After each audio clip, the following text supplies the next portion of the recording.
এই শোনো না, আমাদের অন্ধবিশ্বাস চ্যানেলটি যারা এখনো সাবস্ক্রাইব করেননি, প্লিজ সাবস্ক্রাইব করে দাও। আর অল্প কিছু সাবস্ক্রাইবার হলে 1 লক্ষ পরিবার হবে। সবাই প্লিজ সাবস্ক্রাইব এবং বেশি বেশি শেয়ার করে দাও প্লিজ। আগের থেকে দ্বিগুণ গতিতে গাড়ি ড্রাইভ করতে থাকে তূর্ণ। হঠাৎ গাড়ির গতি বাড়ায়, সামনে ঝুঁকে পড়ে প্রত্যাশা। সে বুঝে উঠতে পারে না এই লোক এত জোরে গাড়ি চালাচ্ছে কেন। এদিকে বেচারি সিট বেল্টটাও বাঁধেনি, যার দরুন এই সময় দারুণ বিপদে পড়ে সে। শরীরের ভারসাম্য ধরে রাখায় দায় হয়ে যাচ্ছে। এর মধ্যে তূর্ণ ভয়ঙ্কর রকম ধমক দিয়ে বলে, এই মেয়ে, সিট বেল্ট বাঁধনি কেন? প্রত্যাশা কিছু বলতে পারে না। সে চোখ মুখ খিচে বন্ধ করে রেখেছে, দু হাতে জামার কিছু অংশ খামচে ধরে রেখেছে। কাপা কাপা গলায় বলে, এত জোরে গাড়ি চালাচ্ছেন কেন? একটু আস্তে চালান, ভয় লাগছে। প্লিজ একটু আস্তে চালান না। আস্তে চালাতে পারবো না। তুমি সিট বেল্ট বাঁধো দ্রুত। পারি না তো। তূর্ণ একটা দীর্ঘশ্বাস ফেলে। সে মিররে একবার পেছন থেকে ধেয়ে আসা গাড়িটার গতিবিধি পুনরায় পর্যবেক্ষণ করে প্রত্যাশাকে টেনে নিয়ে নিজের বুকের উপর ফেলে। সেখানেই ওর মাথাটা চেপে ধরে বলে, আমাকে শক্ত করে ধরে বসো, আর এইভাবেই থাকবে। একদম নড়াচড়া করবে না। ঘটনার আকস্মিকতায় হকচকে যায় প্রত্যাশা। তরুণের বুকের মধ্যে মাথা রেখেই বিস্ময়ে তার চোখ বড় বড় হয়ে যায়। তরুণের কথার অমান্য করে ওঠার চেষ্টা করলে তরুণ কঠিন কণ্ঠে বলে, প্রত্যাশা, আমি তোমাকে ধরে বসতে বলেছি, উঠতে বলিনি। ওঠার চেষ্টা করবে না একদম। ওঠার চেষ্টা করলে মেরে ফেলবো আমি তোমাকে। আর আমাকে 2 হাতে ড্রাইভ করতে হবে। আমি তোমাকে এভাবে ধরে রাখতে পারবো না। তাই যা বলছি করো চুপচাপ। কি কি কি হয়েছে? একটু আস্তে চালালেই তো হয়। চুপ, কথা নয়। তুমি শুধু আমাকে শক্ত করে জড়িয়ে ধরে বসো, মাথা তুলবে না। আমার বুকে মুখ লুকাই। তরুণের ধমকে ওকে আলগোছে জুড়ে ধরে প্রত্যাশা। আমি গাড়ির গতি বাড়াবো প্রত্যাশা। ভালো করে ধরে বসো, নয়তো কিন্তু পড়ে যাবে।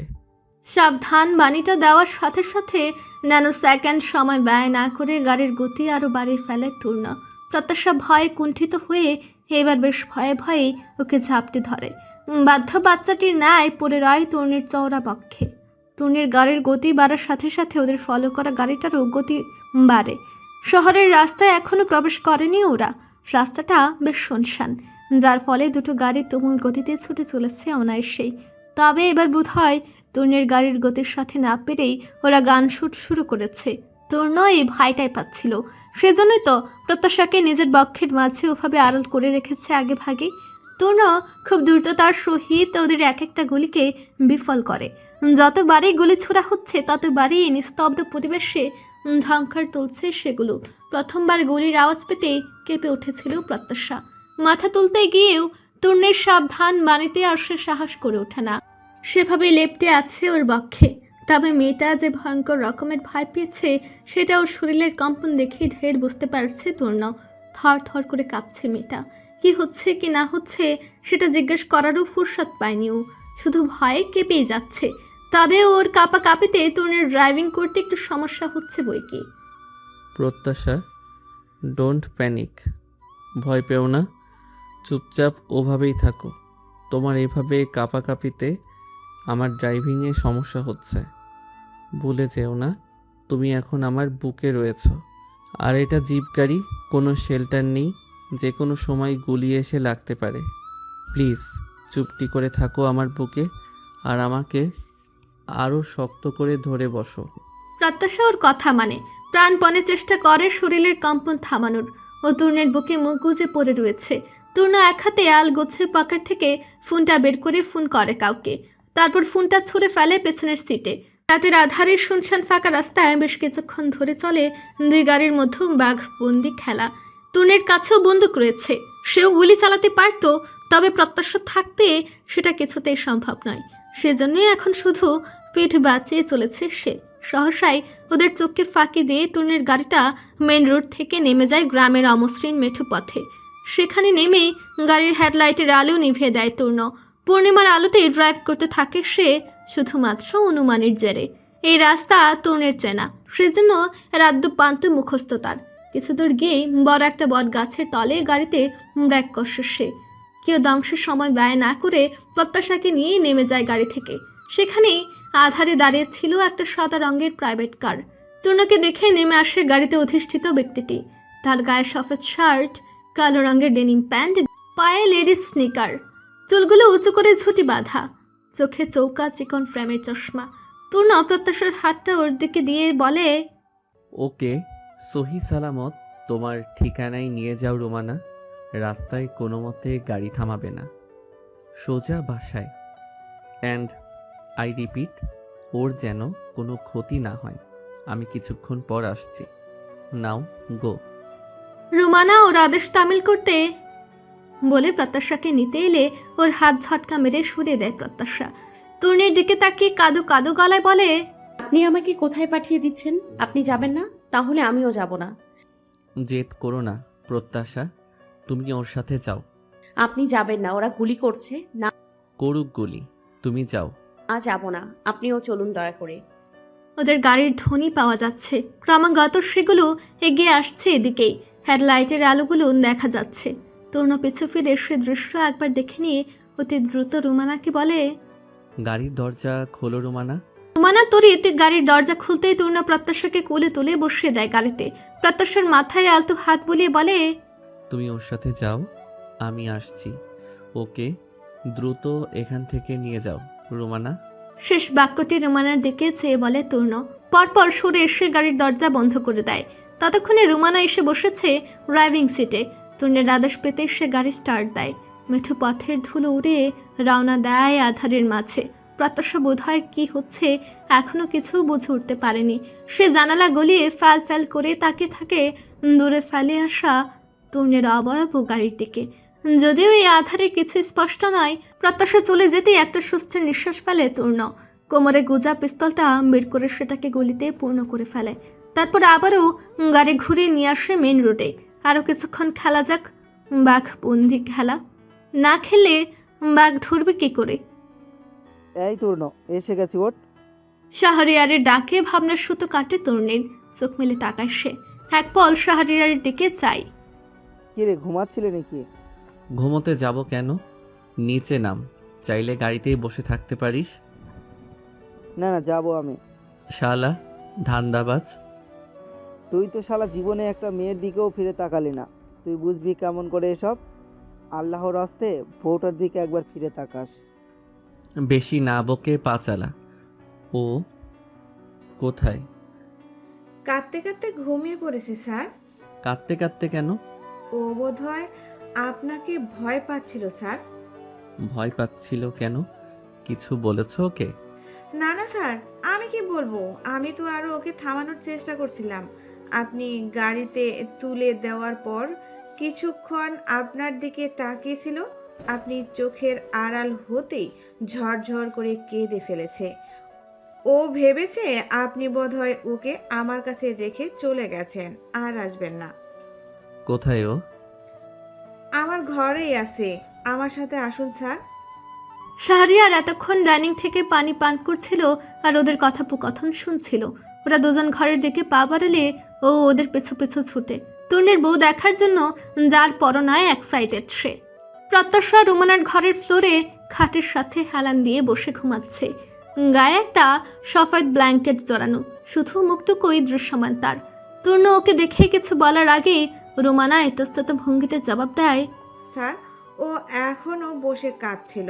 ওভাবে ঘুমিয়ে পড়েছে। বেডে ওঠাতে গেলে ঘুম ভেঙে যাবে, তাই আর। ঠিক আছে। কথাটুকু বলে তরুণ প্রত্যাশার কাছে এগিয়ে গিয়ে হাঁটু মুড়ে ফ্লোরে বসে।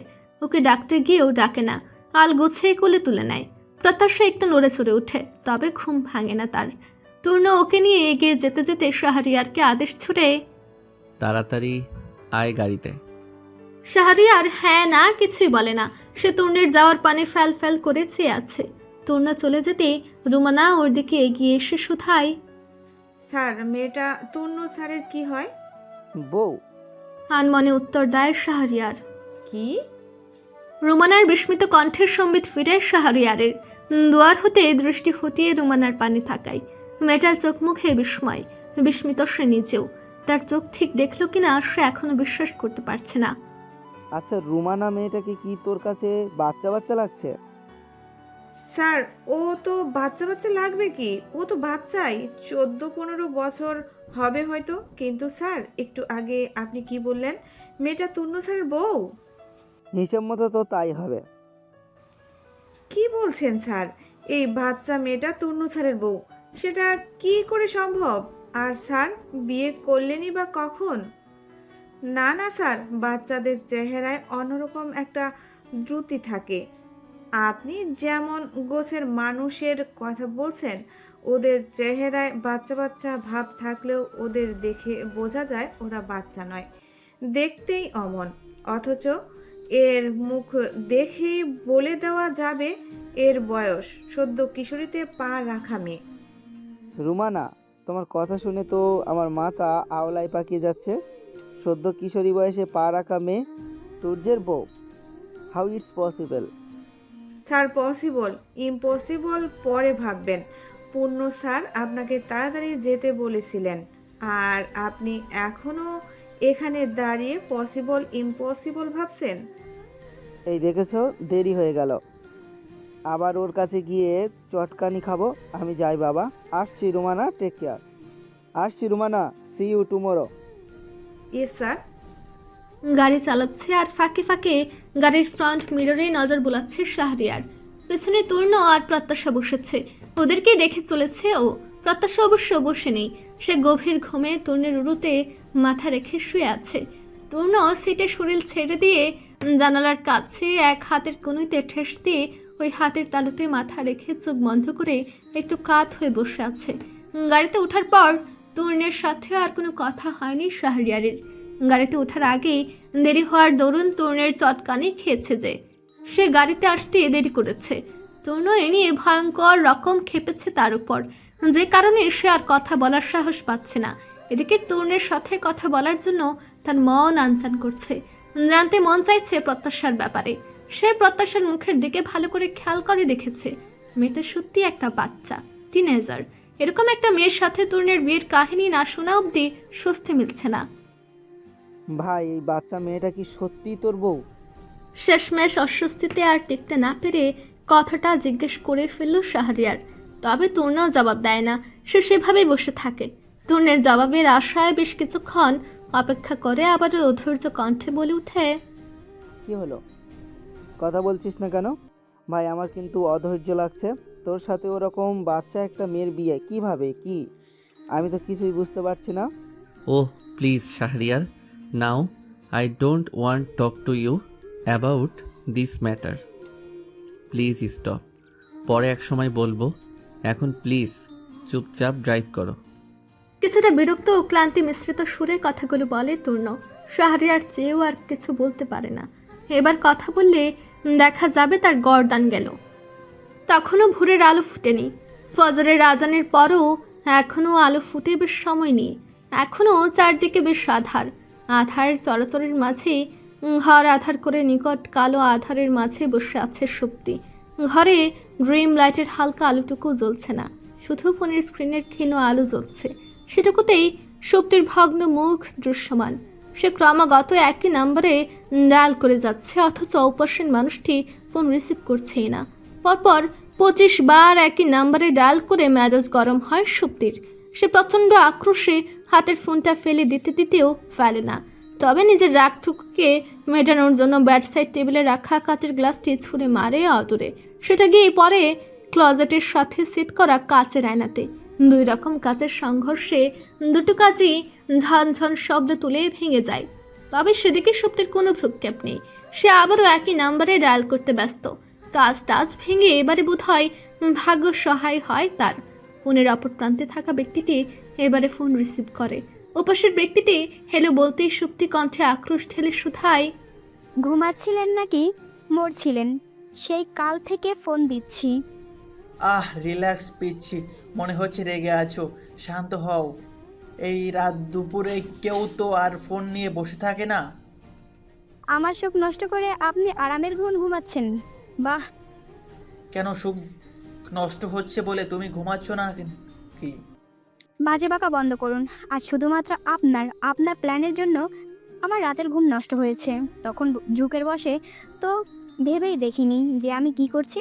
আপনি আমাকে কাঠের পুতুলের মতো নাচিয়েছেন, আর আমিও কি অবলীলায় নেচেছি। তখন যদি একবার ভেবে দেখতাম যে কি করছি, তাহলে হয়তো নিজের জন্য তুন্য ভাইয়ের চোখে আজ নিজের জন্য ঘৃণা দেখতে হতো না। ওই মেয়েটা তুন্য ভাইয়ের সাথে ঢাকা অবধি চলে যেত না। সুপ্তির কথার বিপরীতে ওপাশে হাসির শব্দ শোনা যায়। হট্ট হাসি নাকি তাচ্ছিল্যের। সুপ্তির রাগে গা জ্বলে ওঠে। সে দাঁতে দাঁত পিষে বলে, হাসছেন কেন? হাসছি কারণ আমি তো এটাই চেয়েছিলাম, তোমার ভাইকে আর তার বউকে একসাথে করতে। তুমি তো ছিল জাস্ট তুরুপের তাস। তবে যাই বলো সুপ্তি, তোমার ওই প্রেমিক ভাই কিন্তু তার বউয়ের প্রতি ভালোই দুর্বল। নিজের আগে বউয়ের কথা চিন্তা করে। কি বলতে চাইছেন? খুবই সিম্পল। তোমার প্রেমিক ভাইয়ের দুর্বলতা তার ওই বাচ্চা বউ। তোমার বড় মায়ের পরিকল্পনা কিছুটা কাজে দিয়েছে বই কি। কচি সুন্দরী বউয়ের প্রতি সে ভালোই অবশেষে হয়েছে। তবে ওই ছেলে যে ভবঘুরে টাইপের ভাব, সেটা বোধ হয় আর ঠিক করতে পারলো না, আর পারবে বলেও মনে হয় না। আর তুমি কি ভেবেছিলে তোমার হাত কাটলেই তূর্ণ বউ ফেলে তোমাকে নিয়ে ব্যস্ত হবে? তোমার কথা ভেবে বউকে ছেড়ে দিবে, তোমার সাথে প্রেম মজবে? অনেক স্বপ্ন ভালোই দেখেছো, তবে একটা কথা তোমার এই মোটা মাথায় ঢুকিয়ে নাও, তোমার ভাই মরলেও ওই মেয়েকে সে কখনোই ছাড়বে না বলে মনে হয় না। আর সেখানে তুমি তো কোন ছাড়। কি বলছেন এসব? যা শুনেছো তাই বলেছি। আচ্ছা বাদ দাও, একটা গল্প শোনাই। আহা শোনো না, বুঝলে আজ তোমার ভাই তার বউয়ের প্রতি ঠিক কতটা চিন্তাশীল সেটা পরীক্ষা করার জন্য তার পিছনে লোক লাগিয়েছি। বেশি না, 7-8 জনকে বন্দুক সমেত পাঠিয়েছি। জানো তূর্ণবাবু কি করেছে? আমার লোকেরা গুলি চালানোর প্রথমে বউকে বুকে জড়িয়ে প্রোটেক্ট করেছে, দেন কোনো একটা বান্ধবীকে ডেকে বউকে খুবই দ্রুততার সহিত আমার লোকদের নজর বাঁচিয়ে পাঠিয়ে দিয়েছে, তারপর নিজেই বন্দুকের সামনে। দুলাভাই কি বলেছেন এসব? হাসবেন না দুলাভাই, কি করেছেন তুন্য ভাইয়ের সাথে? সে ঠিক আছে তো? তুন্য ভাই ঠিক আছে তো? বাহ, এত চিন্তা! সে ভাবে তার বউয়ের কথা আর তুমি তার কথা। বাহ, ত্রিকোণ প্রেম, আই লাইক ইট। ওপাশের মানুষটির খেয়ালই কানে গেল না সুপ্তির। সে পেছন থেকে আসা আওয়াজের উৎসের দিকে তাকিয়ে আছে। শূন্য মাথায় প্রশ্নের উত্তর হাতড়াচ্ছে। এখন ঘরের এনার্জি বাল্ব জ্বলছে। সব কিছুই স্পষ্ট দৃশ্যমান। তার সামনে ত্রিধা দাঁড়িয়ে আছে তার প্রশ্ন নিয়ে। তুই কার সাথে কথা বলছিস সুপ্তি? আর তুনের কি হয়েছে? কে কি করেছে ওর সাথে? জানালার সফেদ পর্দা ভ্যাদ করে আসা রোদের তীর্যক রোশনি মুখে পড়তে কপাল সহ চোখ মুখ বিকৃত করে ফেলে প্রত্যাশা। যানবাহনের প্যাপ ও ধ্বনি বড় বিদঘুটে ঠেকছে তার নিকট। এত আওয়াজই হচ্ছে কোথায়? আজ ভাঙা ঘুমের মধ্যেই অবচেতন মনে ভাবতে থাকে সে। ভেবে অবশ্য সুরাহা করতে পারে না, আর ভাবেও না। রৌদ্র রশ্মিটা একটু বেশি লাগছে মুখে, তাই উপাস ফিরে শুয়ে পড়ে। তবে ঘুমটা আর ধরা দেয় না ভালোভাবে। একটু বিরক্ত হয়েই এবার চোখ খুলে সে। নিশ্চল আঁখি জোড়াও শুধু গায়ে জড়ানো সাদা কম্পিউটারের কিয়দংশ দেখছে সে। নিষ্ক্রিয় মস্তিষ্কে তখনই মনে পড়ে ওর কালকের ঘটনা। চকিতেই হুড়মুড় করে উঠে বসেও চারিদিকে দৃষ্টি বুলিয়ে সম্পূর্ণ অচেনা জায়গায় নিজেকে আবিষ্কার করে। বিস্মিত হয়, কোথায় আছে এখনো? কাল তো ওই আপুটার ঘরে বসেছিল, কিন্তু এটা তো ওই ঘরটা নয়। তাহলে আপুটা কি ওকে অন্য ঘরে রেখে গিয়েছে? প্রত্যাশা ওর এলোমেলো হয়ে থাকা চুলগুলো কোনো মতে হাত খোপা করে পা বাড়ায় বাইরের দিকে। ঘরের বাইরে পা রেখেই তার বিস্ময় ভাব চরমে পৌঁছায়। কি, এটা তো সে বাড়ি নয় যেটাতে কাল ওই আপুটা নিয়ে এসেছিল। তাহলে এটা কোথায়? ঘুমের মধ্যেই তাকে কি আবারও অন্য কোনো জায়গায় সরে ফেলা হচ্ছে? আর উনি কোথায়? কাল তো উনি আসেননি আমাদের সাথে। উনি ঠিক আছেন তো? অজানা ভীতি আর কুণ্ঠায় প্রত্যাশার গল বেল শুকিয়ে ওঠে। পুরো বাড়িতে পা চালিয়েও কারো দেখা মিলে না। চঞ্চল পায়ে আবারও ছুটে যেখানে সে ঘুমিয়েছিল ও ঘরের ব্যালকনিতে গিয়ে পাজোড়া থামে। বিস্মিত হয় সে। তার অস্থির চোখ দুটা নিচের দিকে ফেলতেই সে চমকে ওঠে। 2 কদম পিছিয়ে আসে। এত উঁচুতে ও পৌঁছালো কি করে? ও আবার উকি মেরে বোঝার চেষ্টা করে ঠিক কয় তলার উপর ওর অবস্থান। তবে সেটা বুঝতে পারে না সে। ওর ভয় বাড়ে। বাইরে গিয়ে মেইন দরজার নব কিছুক্ষণ মুষ্টি করে বুঝতে পারে ওটা বাইরে থেকে লাগানো। প্রত্যাশা ভয়ে এবার কান্নাই করে ফেলে, অস্থির গলায় ডাকতে ডাকতে থাকে, কেউ আছেন এখানে, শুনছেন? কিছুক্ষণ ডাকাডাকি করেও কারোর সাড়া না পেয়ে ভীতি মিশ্রিত ভগ্ন মস্তিষ্কে দরজার গা ঘেঁষে বসে পড়ে, হাঁটু ভেঙে তাতে মুখ গুজে দেয়, কাঁদতে থাকে। এই সম্পূর্ণ অচেনা জায়গায় একা থাকার ভীতি গ্রাস করে তাকে। খট করে দরজা খুলে যাওয়ার আওয়াজে হাঁটুর ভাঁজ থেকে মাথা তুলে প্রত্যাশা।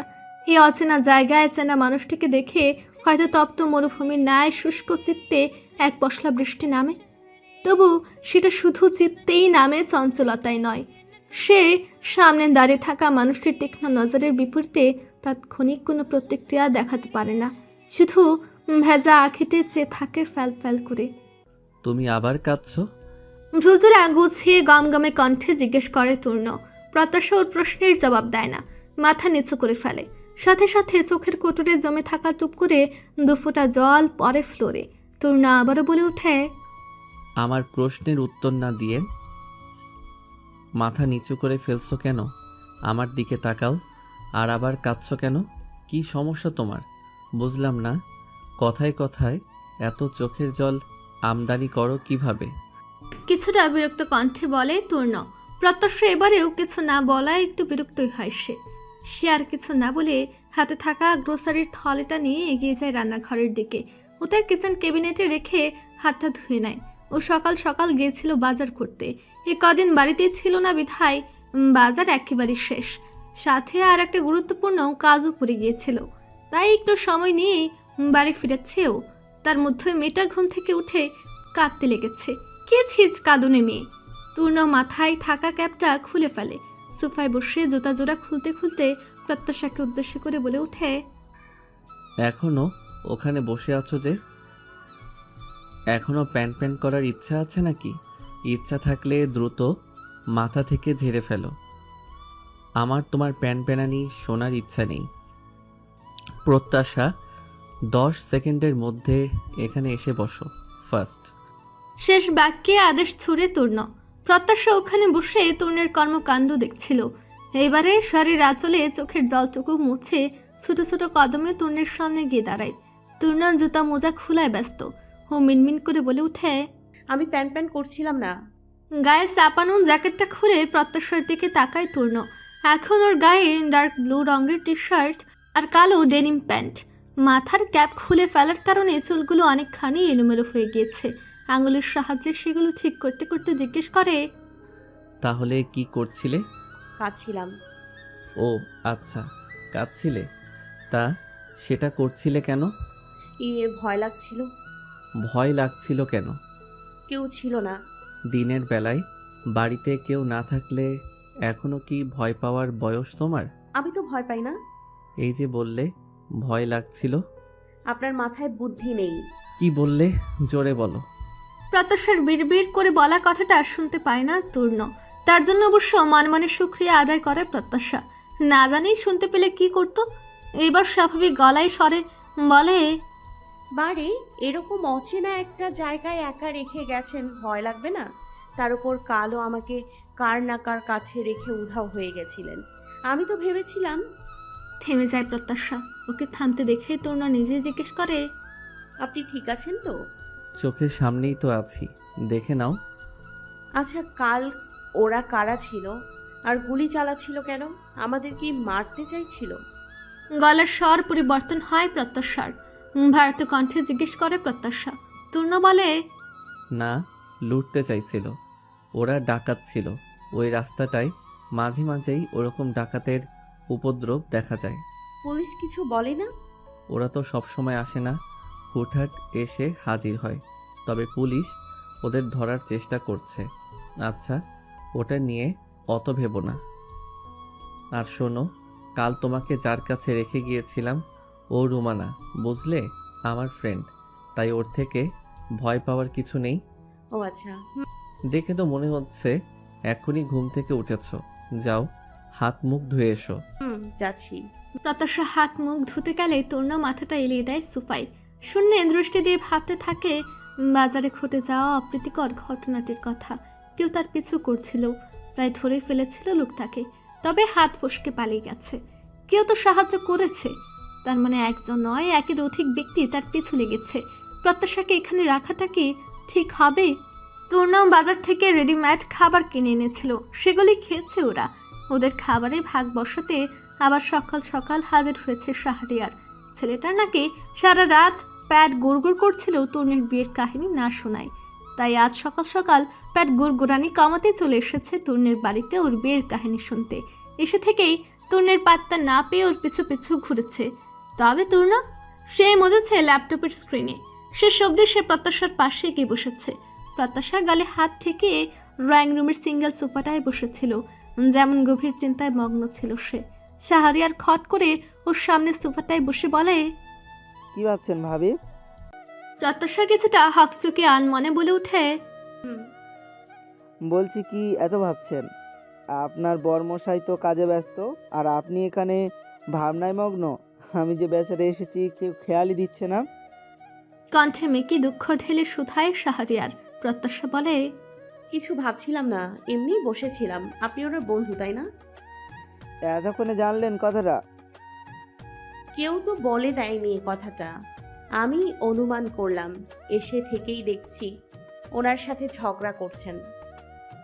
চা, আপনার বরমশাই একেবারে যা ইচ্ছে তাই লোক একটা। বাড়িতে মেহমান আসতে পাত্তাই দেয় না। হ্যাঁ, আচ্ছা আপনি আমাকে আপনি করে বলছেন কেন ভাইয়া? আপনি তো আমার থেকে কত ছোট, এভাবে আপনি শুনতে ভালো লাগছে না। তাহলে বলছেন আপনি বলবো না? প্রত্যাশা হ্যাঁ সূচক মাথা নাড়ে। ঠিক আছে, আর আপনি বলবো না। আচ্ছা ভাবি। আপনি আমাকে আমার নাম ধরেই ডাকুন না। না না, ভাবিটাই ঠিক আছে। ভাবিটা ঠিক নেই। ফার্দার শাহরিয়ার ওকে এসব সম্বোধনে ডাকবি না। ডাকার হলে ওর নাম ধরেই ডাকবি। Mind it. শাহরিয়ারের কথা ছিনিয়ে নিয়ে সতর্ক বাণী ছাড়ে তূর্ণ। ও ফ্রিজ থেকে এসে পানি বের করছে। শাহরিয়ার ওর কথার বিরোধিতা করে বলে, কেন কেন ভাবি ডাকবো না কেন? আমার ভাবি, আমি ভাবিই ডাকবো, তাতে তোর কি? আমার বউকে কি বলে ডাকবি সেটা আমি ঠিক করে দেব, বুঝলি? আমি তোর ভাই আর ও তোর বোন। যা, সম্পর্ক ঠিক করে দিলাম। তূর্ণের কথায় কণ্ঠে চরম আশ্চর্য ভাব ফুটে তুলে শাহরিয়ার শুধায়, কি আশ্চর্য! ভাইয়ের বউ আবার বোন হয় কিভাবে? তাহলে তোদের মধ্যে তো স্বামী স্ত্রী নয়, ভাই বোনের সম্পর্ক হয়ে যাবে। শাহরিয়ারের কথায় ভীষণ বিরক্ত হলো তূর্ণ। সে বিরক্ত কণ্ঠে শুধালো, এত আজাইরা বকিস কেন? তাছাড়া তুই খুব ভালো করে জানিস আমি কেন ওকে ভাবি ডাকতে নিষেধ করছি। তাও বোকার মতো প্রশ্ন করছিস কেন, গর্ধব?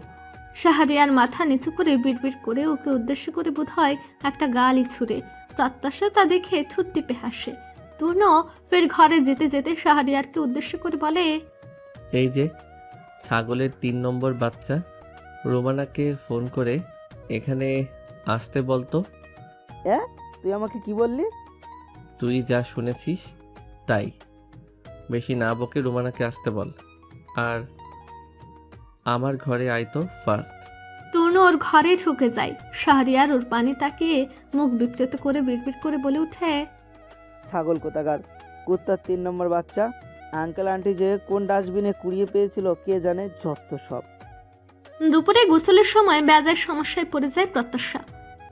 সমস্যার কারণ তার জামা কাপড় কিছুই নেই। সে যে রাতে একটা কারা তাদের পিছু নিয়েছিল আর তূর্ণ তাকে গাড়ি থেকে নামিয়ে রোমানার সাথে পাঠিয়ে দিয়েছিল, কিন্তু তার জামা কাপড় সব গাড়িতে রয়ে গিয়েছিল। কে জানতো উনি জামা কাপড় শুদ্ধ গাড়ি মাঝ রাস্তাতেই ফেলে রেখে আসবেন। প্রত্যাশা ড্রয়িং রুমের সোফায় গালে হাত ঠেকিয়ে বসে। তূর্ণ এখন বাড়িতেও নেই যে ওর থেকে একটা কোনো সমাধান নেবে। সে যে সকালবেলা শাহরিয়ার এসেছিল, তূর্ণ ওর সাথে সেজে গুজে বেরিয়ে গেছিল। এখন সকাল গড়িয়ে দুপুর, তারপর দুপুর গড়িয়ে বিকাল হতে চললো, এখনো তার আসার নাম নেই। কে জানি কখন আসবে সে। প্রত্যাশা গভীর চিন্তায় ডুবে যায়। গায়ে একটা জামা ছাড়া আর কিছুই নেই। এই জামাটা ভিজালে পরে পরবে কি? এই জামাটা না ভিজিয়ে গোসল করে আবার পরবে কি? ছি, এক জামা আর কতক্ষণ পরে থাকবে? এমনিতেই সে কাল দুপুরের কত আগে গোসল করেছিল, অথচ আজ বিকাল হতে চলল এখনো গোসল করতে পারেনি।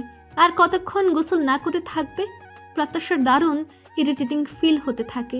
প্রত্যাশা যখন ভাবনায় ব্যস্ত সে সময় তূর্ণ আসে ঘরে। সে ভাবনায় এতটাই বুঝছিল যে খেয়ালই করে না তূর্ণ কখন এলো। সে প্রত্যাশার দিকে এক পল চেয়ে নিজের জুতা মোজা খুলতে ব্যস্ত হয়ে পড়ে। প্রত্যাশা, এক গ্লাস পানি দিতে পারবে? কিছুক্ষণ পেরোলেও প্রত্যাশার থেকে হ্যাঁ না কোনো জবাব না পেয়ে সে ভ্রু কুচকায়। প্রত্যাশার দিকে এবার ভালো মতো চায়। ওর সন্নিকটে গিয়ে বুকে হাত গুজে দাঁড়ায়। এই যে মেয়ে, কোথায় হারিয়ে গেলে? প্রত্যাশার মুখের সামনে তুড়ি বাজিয়ে কথাটা বলে তূর্ণ। প্রত্যাশা চোখের পাতা ঝাপটিয়ে তূর্ণের দিকে চায়, কিছুটা উত্তেজিত গলায় বলে, ঠিক আছেন আপনি? দেখতে পাচ্ছ না? ডাইনিং এর উপর থেকে এক গ্লাস পানি নিয়ে ঢক ঢক করে খেয়ে নিল তূর্ণ। প্রত্যাশা ওর সন্নিকটে দাঁড়িয়ে মিনমিনে কণ্ঠে বলে, শুনুন না, শুনছি, কি বলবে বলে ফেলো। আমি এখনো গোসল করিনি।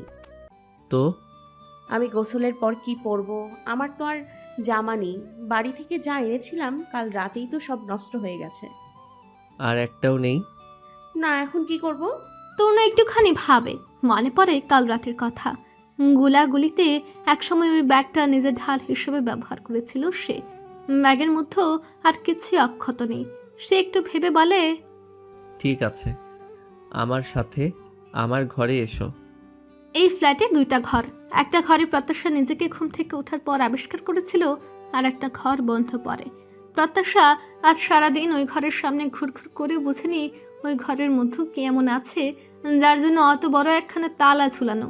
প্রত্যাশা গুটি গুটি পায়ে তূর্ণের সাথে এগিয়ে যায় ও ঘরের দিকে। তূর্ণ ক্লোজেট খুলে নিজের একটা টি শার্ট আর 3/4 প্যান্ট বের করে সেগুলো প্রত্যাশার হাতে ধরিয়ে দেয়। প্রত্যাশা সেগুলোর দিকে ফ্যাল ফ্যাল করে চেয়ে থেকে শুধায়, এগুলো কি করব? পড়বে? পরবো। হ্যাঁ।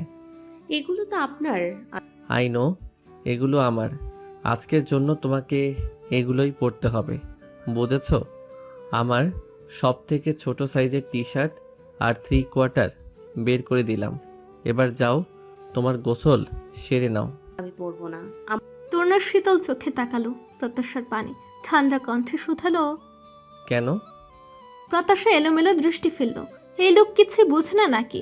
সে এসব কখনো পড়েছে নাকি যে আজ পড়বে? আর পড়লেও তার লজ্জা লাগবে না নাকি? প্রত্যাশা নিচু গলায়, আমার লজ্জা লাগছে। সেটা কেন? লজ্জা পেলেই তো লজ্জা লাগে। লজ্জাটা লাগছে কেন? আসলে এসব কোনোদিন পড়িনি, আজ প্রথম। সব কাজ আগে থেকেই করতে হবে এর মানে কি? আমিও তো অনেক কিছুই আগে করিনি। এই যেমন ধরো, জীবনে বিয়ে আমি এই প্রথম করলাম, একটা গাধী মেয়েকে বিয়ে করলাম। তোমার মতো গাধা কেউ কিন্তু আমার জীবনে আর ছিল না। গাধা হিসেবে তোমারই প্রথম আগমন আমার জীবনে। আমি বিয়ের সময় বলেছিলাম নাকি আমার জীবনে আর কোনো গাধা নেই? প্রথম কোনো গাধাকে বিয়ে করতে আমার লজ্জা লাগছে। আপনি আমাকে গাধা বললেন? ধরা গলায় জিজ্ঞেস করে প্রত্যাশা।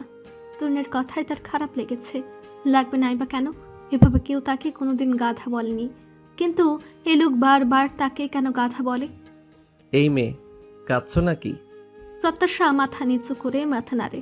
তূর্ণ ওর দিকে গভীর দৃষ্টিতে চেয়ে থেকে বলে, শোনো মেয়ে, আমার জীবনে আগে যেমন কোনো গাধা ছিল না, তেমন কোনো বউ কিন্তু ছিল না। তাই বউদের গাধা বললে যে বউরা কষ্ট পায়, এটাও কিন্তু আমি আগে জানতাম না। জানলে কখনো বউকে গাধা বলার মতো ভুল করতাম না। সরি বউ। প্রত্যাশা কেঁপে উঠল। তূর্ণের নরম সরে বলা বউর সম্বোধনটা কিশোরের হৃদয়ে গিয়ে ধাক্কা লাগলো। সে চট করে মুখ তুলে চাইল।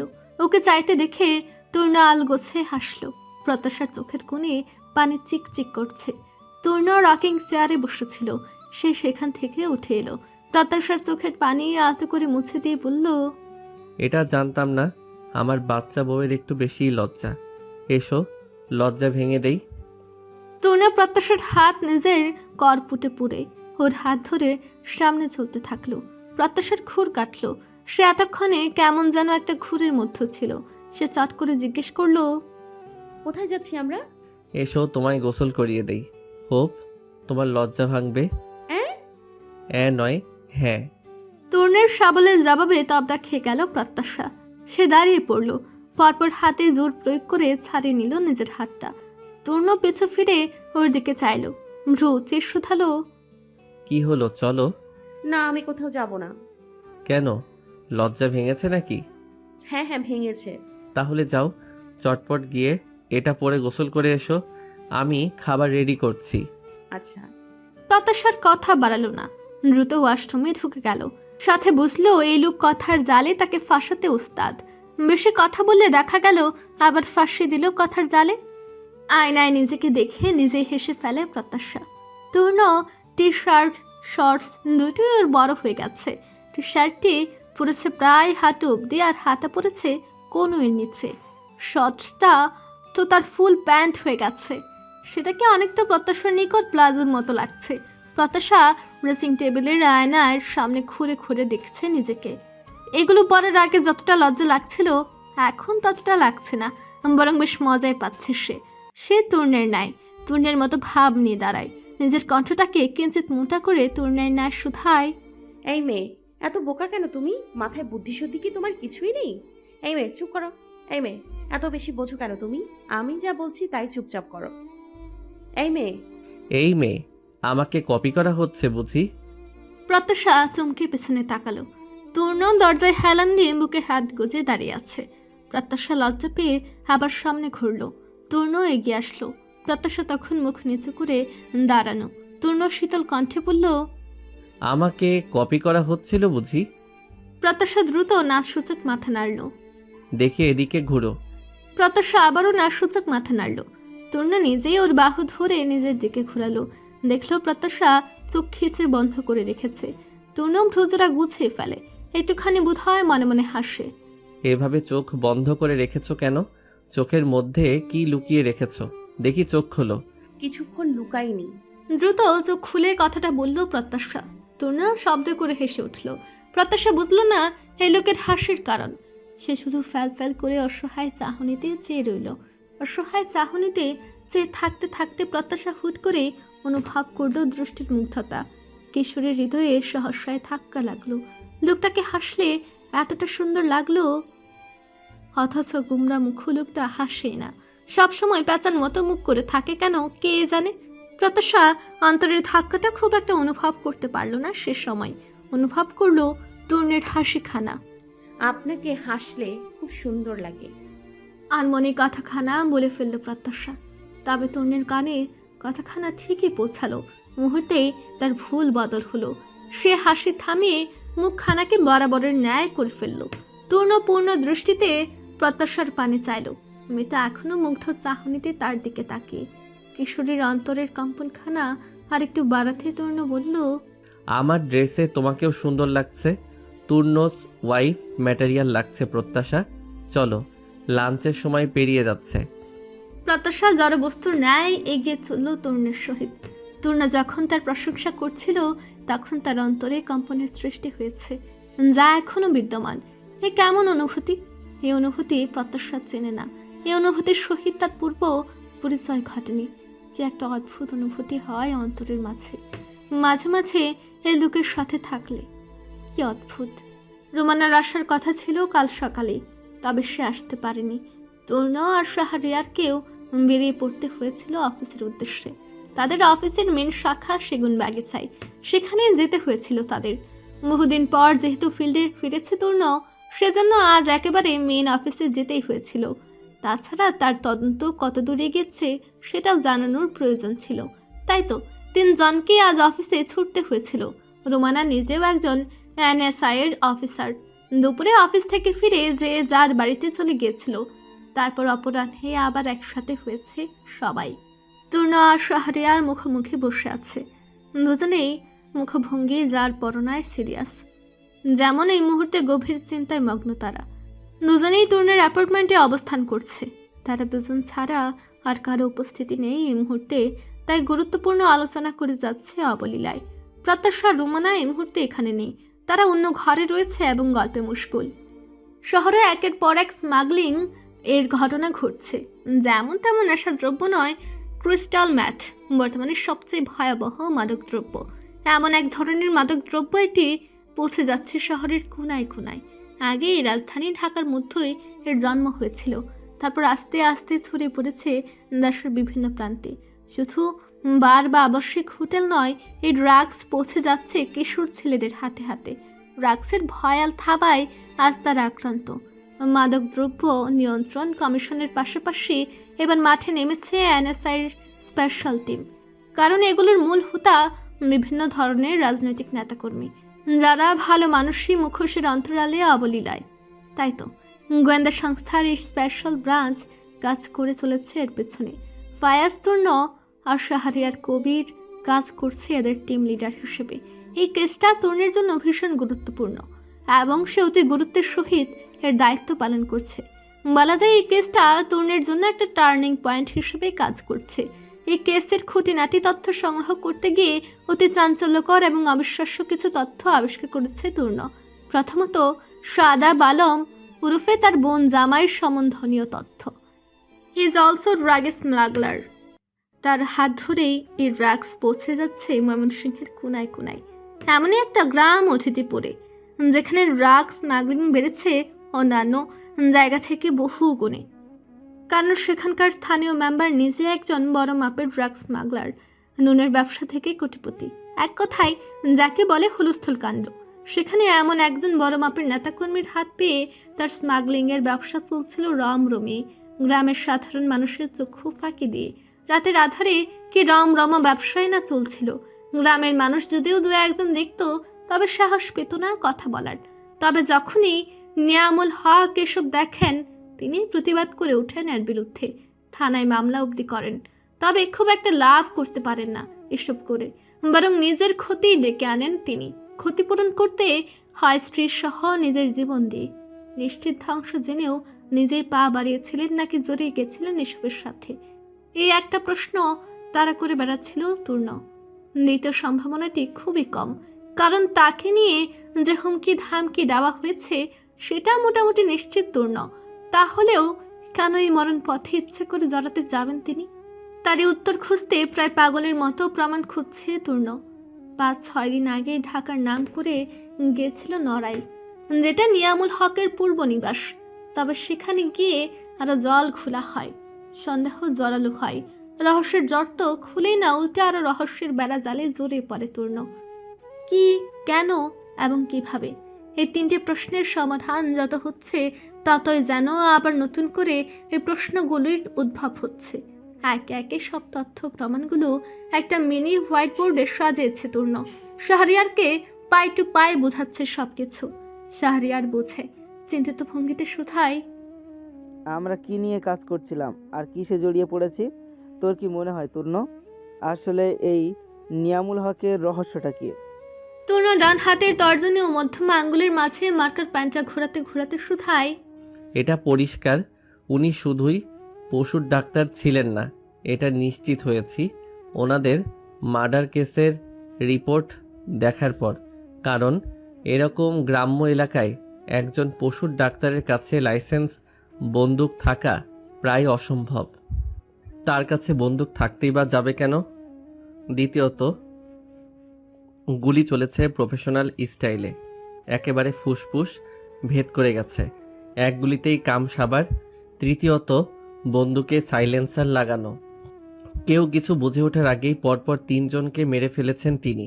একজন পশুর ডাক্তারের পক্ষে এসব করা সম্ভব নয়। তোর কি মনে হয় উনি কি প্রফেশনাল গান শুটার টাইপের কিছু ছিল? শুধুই প্রফেশনাল গান শুটার নয়, মনে হয় আরও কিছু ছিল। কারণ এটা দেখো। তূর্ণ একটা ছোট্ট পাসপোর্ট সাইজের ছবি এগিয়ে দেয় শাহরিয়ারের পানে। ভালো করে ছবিটা দেখতেই শাহরিয়ারের চোখ মুখে ফুটে উঠে চরম বিস্ময় ভাব। সে বিস্মিত চোখে তাকায় তূর্ণের পানে, শুধায়, OMG, how it's possible? Nothing is impossible in the world. তাই বলে আয়ানের সাথে তোর শ্বশুরের যুগল ছবি? ইয়াপ, তার মানে তারা একে অপরের সাথে পরিচিত। এখন কিভাবে পরিচিত এটাই দেখার পালা শুধু। স্যার কথায় আছেন স্যার, আমাদের পেছনের লোক লেগেছে, ওরা ক্রমাগত গুলি চালাচ্ছে স্যার।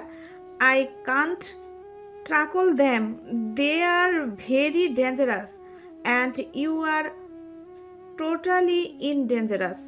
রোমানা ফোন করেছে। ফোন ধরতেই তরুণের ভ্রজুরা আস্তে আস্তে জড়ো হয়ে আসে। চোখে মুখে ফুটে উদ্বিগ্ন ভাব। এরপর যখন রুমানা উক্ত কথাটি বলল, তখনই সে নিজ স্থান ছেড়ে উঠে দাঁড়ালো অস্থির ভঙ্গিতে।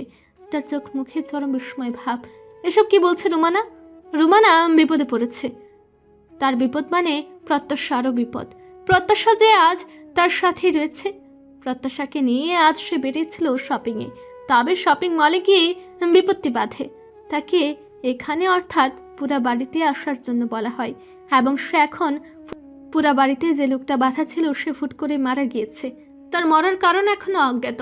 সেজন্যই তো তাৎক্ষণিক সে তাকে আর শাহরিয়ারকে এখানে আসতে হয়েছিল। রুমানার সাথে থাকায় সুবিধাই হয়েছিল বটে। সে রুমানা বলেছিল যাতে অল্প স্বল্প শপিং করে সন্ধ্যার মধ্যে বাড়ি ফিরে আসে। প্রত্যাশাকে রুমানার কাছে দিয়ে সে একটু নিশ্চিন্তই ছিল বটে, কারণ রুমানা নিজেও একজন এনএসআই-এর অফিসার। কোনো বিপদ হলে সেটাকে ট্যাকল করার ক্ষমতা ওর রয়েছে। অন্যদিকে আগের দিন রাতে হামলার সময় কেউ প্রত্যাশার মুখ দেখেনি, তাই প্রত্যাশার উপর হামলার কোনো সম্ভাবনাই ছিল না। তবে তরুণীর চিন্তা এই মুহূর্তে সম্পূর্ণ ভুল প্রমাণিত হয়। সে বুঝতে পারে যে খুব বড় সড়ো একখানা ভুল করে ফেলেছে, যে ভুলের মাসুল এখন তাকে দিতে হবে। সে রুমানাকে উদ্বিগ্ন কণ্ঠে শুধায়, তোমরা এখন কোথায় আছো রুমানা? দ্রুত লোকেশন সেন্ড করো, আর যেখানে আছো সেখানেই থাকো। ওকে সামলাও। I will try to come as soon as possible. Tarun উদ্ভ্রান্তের ন্যায় ছুটে বের হয়ে যায় ঘর হতে। শাহরিয়ার বুঝলো বিপদ নিশ্চয় ঘটেছে, নয়তো তরুণ কখনোই এতটা ডেসপারেট হতো না। রোমানা ফোন করেছিল, তার মানে হিসাব মিলে যেতেই শাহরিয়ার নিজেও ছুটে উদ্ভ্রান্তের ন্যায়। তূর্ণ প্লিজ আস্তে ডাইভ কর। এভাবে ডাইভ করলে বিপদ আমাদেরই হবে। ওদের বাঁচাবো কিভাবে? তুই চুপ কর, আমি ছাড়বো না ওদের। প্রত্যাশার দিকে যার নজর গিয়েছে ওর চোখ আমি তুলে ফেলবো। দুনিয়ার আলো শেষবারের মতো দেখার সুযোগও পাবে না হারামির বাচ্চা। আল্লাহর অশেষ রহমতে তারা সহি সালামতে তাদের গন্তব্যে পৌঁছে যায়। ঢাকা শহরের অলি গলি আর বস্তির অভাব নেই। রোমানার দেওয়া লোকেশন অনুযায়ী তারা কলা বাগানের আশেপাশে কোনো গলিতেই রয়েছে। তৃণ এক সাইডে গাড়ি দাঁড় করে উদ্ভ্রান্তের ন্যায় গাড়ি হতে বের হয়ে চাবিটা শাহরিয়ারের হাতে ছুড়ে দেয়। শাহরিয়ার সেটাকে ক্যাচ করে নিয়ে বলে, একটু আসতে চল ভাই। সময় নেই, ফলো মি। তূর্ণ ফোনের লোকেশন দেখে এগিয়ে যায়, তবে দুর্ভাগ্যবশত লোকেশন অফ হয়ে যায়। তূর্ণ শাহরিয়ার বিপাকে পড়ে বুঝতে পারে রুমানার ফোন বন্ধ হয়ে গেছে। তারা দাঁড়িয়ে পড়ে। শাহরিয়ার চিন্তিত স্বরে শুধায়, এবার কি করবি ভাই? রুমানার ফোন তো বন্ধ হয়ে গেল। তূর্ণ শাহরিয়ারের কথা আর উত্তর দেয় না, শুধু এদিক ওদিক তাকায়, যেমন অনুমান করার চেষ্টা করে এখানে ঠিক কতগুলি গলি রয়েছে। শাহরিয়ার, এভাবে ওদের গলিতে গলিতে খোঁজা পসিবল নয়। গেস করো ওরা কোথায় থাকতে পারে। এভাবে কিভাবে গেস করব? রুমানার কাছে আর কোনো লোকেশন ট্র্যাকার রয়েছে? আমি তো জানি না। কি বালের প্রেম করো তোমরা, কিছুই জানো না? চরম বিরক্ত কণ্ঠে শোধালো তূর্ণ। শাহরিয়ার মুখ কাচুমাচু করে বলল, আমরা তো প্রেম করি না। চুপ থাক তুই। কথাটা বলে অল্পক্ষণ নীরব থাকলো শাহরিয়ারও। সহসায় শাহরিয়ার উত্তেজিত কণ্ঠে বলে, ভাই ওদের তুলে নেয়নি তো? ও শিট, এখন ভাবার সময় নেই শাহরিয়ার। চল, প্রতিটা গলিতেই খুঁজবি, একটা অলিগলি কিছুই যেন বাদ না যায়। মনে রাখিস, আমার বউকে অক্ষত অবস্থায় আমার চাই। বাহ, বইয়ের প্রতি এত ডেসপারেশন! আমি সত্যি অবাক হয়েছি শালাবাবু। তোমার বইয়ের প্রতি এত ডেসপারেশন আমি কখনোই কল্পনা করিনি। It's totally out of my expression.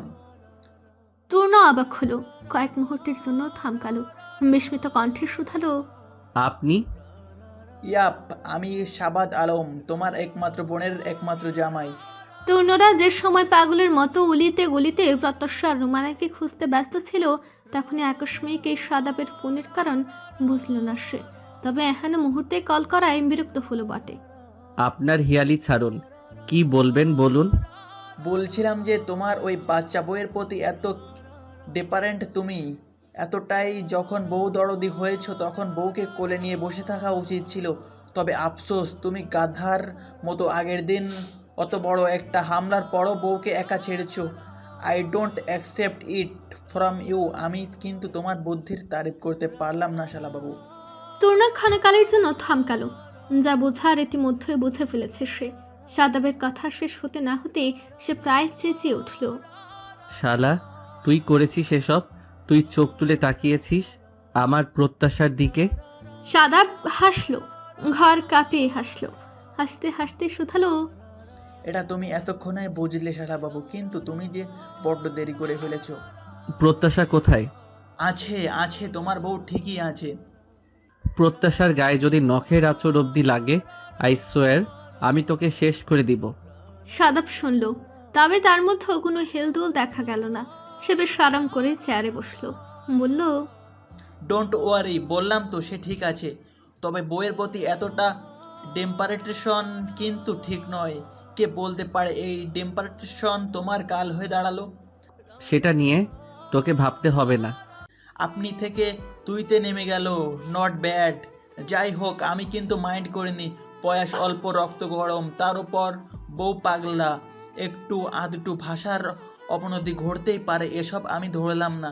তবে একটু হিসাব নাও, আমি কিছুতেই মেলাতে পারছি না। যে বিয়েতে তুমি রাজি হচ্ছিলে না, হুট করেই সেই বিয়েতে রাজি হলে, তো হলে তার উপর সেই বউয়ের প্রতি এতটা দুর্বল হলে, বিষয়টা ভাবাচ্ছে আমাকে।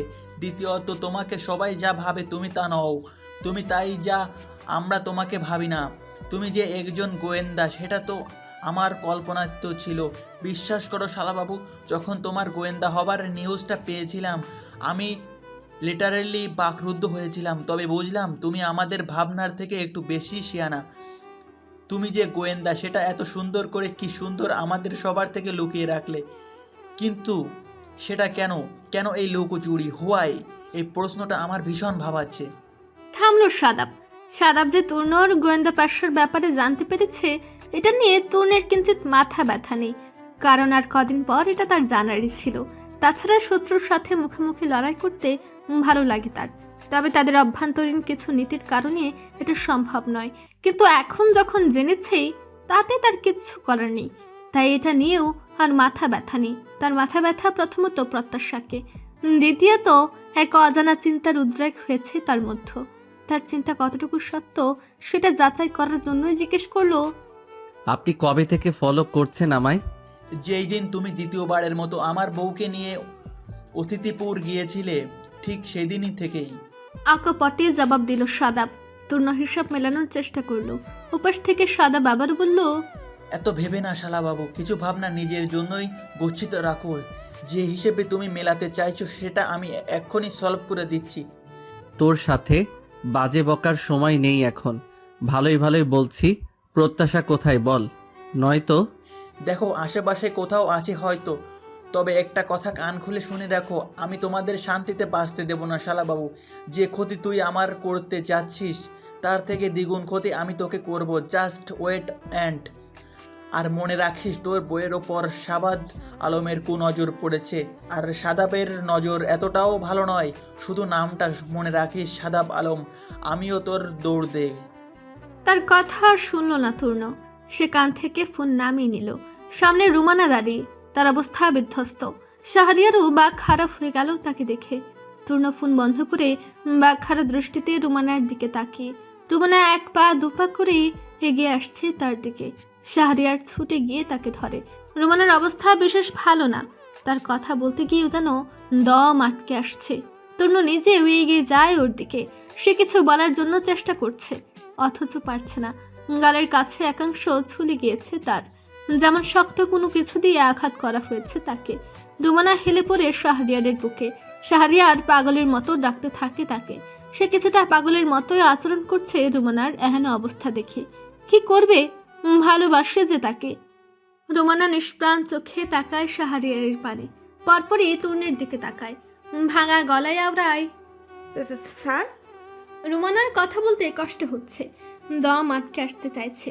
তূর্ণ ওকে থামালো, বলল, এখন কিচ্ছু বলার প্রয়োজন নেই রুবানা, তোমার এখন ট্রিটমেন্টের প্রয়োজন। রুমানা শুনল না তূর্ণের কথা। সে অস্থির ভঙ্গিতে বারবার কিছু বলার চেষ্টা করতে লাগলো। সে কোনো মতে তিনটি শব্দ বলতে সক্ষম হলো। শব্দ তিনটি ছিল, স্যার, ওরা অতিথিপুর। এটুকু বলেই জ্ঞান হারালো রুমানা। সে ঢুলে পড়ল শাহরিয়ারের বুকে।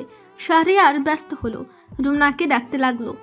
তুই ওকে নিয়ে হাসপাতালে যা Shahriar, as soon as possible. রুমানার কন্ডিশন কিন্তু ভালো নয়, ওর ইমিডিয়েট ট্রিটমেন্টের প্রয়োজন। শাহরিয়ার মাথা নাড়ল। পরপর রুমানাকে কোলে তুলে নিয়ে রওনা দিল হাসপাতালের উদ্দেশ্যে। বড় একটা বস্তির গলির মধ্যে একা দাঁড়িয়ে রইল তূর্ণ। ঠিক তখনই মাগরিবের আজান দিল। তার মানে রাত নেমেছে। এদিকে তার জীবনে নেমেছে রাতের ন্যায় অন্ধকার। তূর্ণ বহু খোঁজাখুঁজির পরও কোনো হদিস পেল না প্রত্যাশার। এতটুকু অন্তত সে নিশ্চিত যে প্রত্যাশাকে সাদাব তুলে নিয়েছে। তার পাগল প্রায় লাগছে। ইতিমধ্যে সে তার স্পেশাল টিমকে লাগিয়ে দিয়েছে প্রত্যাশার খুঁজে। এখন না পেলে প্রত্যাশাকে অনেক দেরি হয়ে যাবে। না জানি ওই জানোয়ারটা তার ছোট্ট প্রত্যাশাকে কি করেছে। সে কিছুটা উদ্ভ্রান্তের ন্যায় আচরণ করতে থাকে। তার বারবার মনে হচ্ছে তার জন্যই প্রত্যাশার আজ এই বিপদ। তার পেশা, তার কর্ম প্রত্যাশাকে আজ এই জায়গায় এনে দাঁড় করিয়েছে। শাহরিয়ার ক্লান্ত স্বরে বলে, ওই রকম করছিস তূর্ণ, প্লিজ ডেসপারেট হোস না, শান্ত থাক, নয়তো প্রত্যাশাকে পাবো কেমন করে। আমি শান্ত হতে পারছি না শাহরিয়ার, আমি শান্ত হতে পারছি না। আমি তোকে বলে বোঝাতে পারবো না আমি ঠিক কী অনুভব করছি এই মুহূর্তে। আমার প্রত্যাশার যদি কিছু হয় আমি ছাড়বো না ওদের, সোজা মেরে দেব। আচ্ছা দিস, এখন শান্ত হ। রুমানার জ্ঞান ফিরেছে? হত গভীর, জ্ঞান ফিরলেও কথা বলতে নিষেধ করেছে ডাক্তার। ঠিক আছে, তুই থাক রুমানার কাছে, ওর খেয়াল রাখ। আমাকে এবার যেতে হবে। হাতের উপর হাত গুটিয়ে এভাবে বসে থাকলে আর চলবে না। কোথায় যাবি তুই?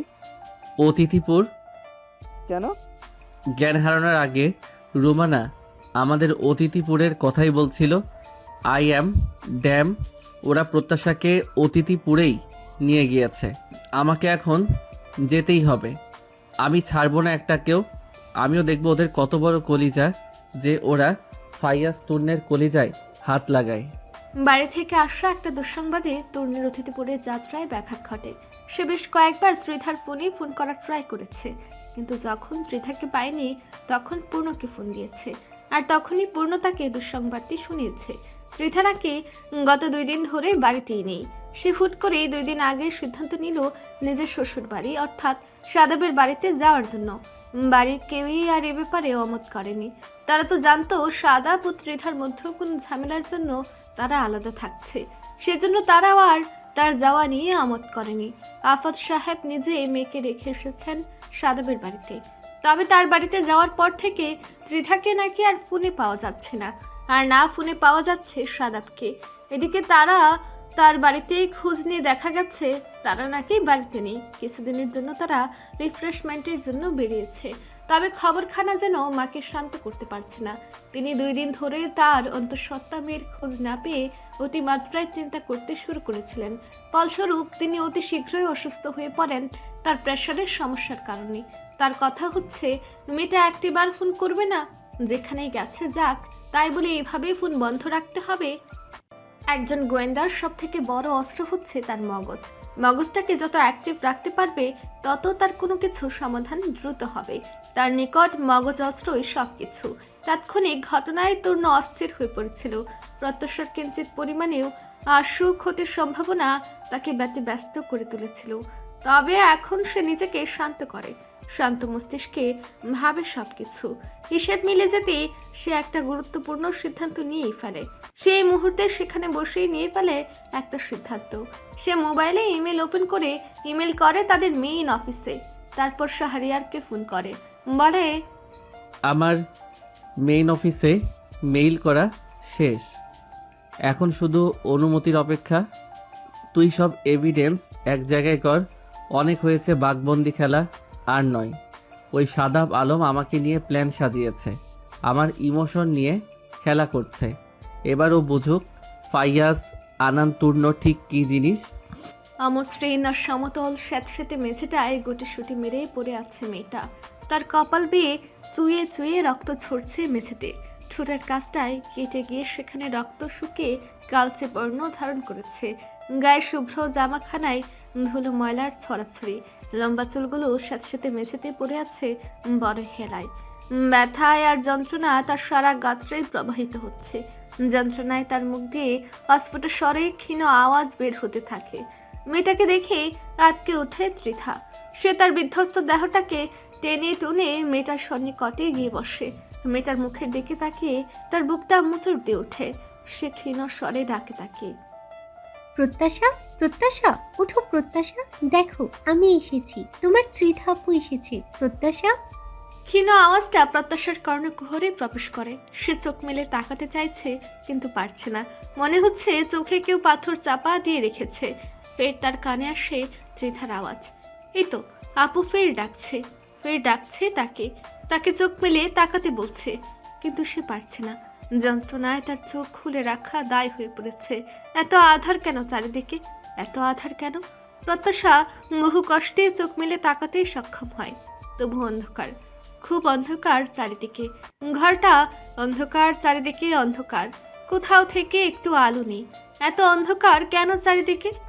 নিয়মিত ভালোবাসার গল্প শুনতে এবং পড়তে আমাদের অন্ধবিশ্বাস চ্যানেলটি সাবস্ক্রাইব করে পাশে থাকা বেল আইকনটি ক্লিক করুন। ধন্যবাদ সবাইকে।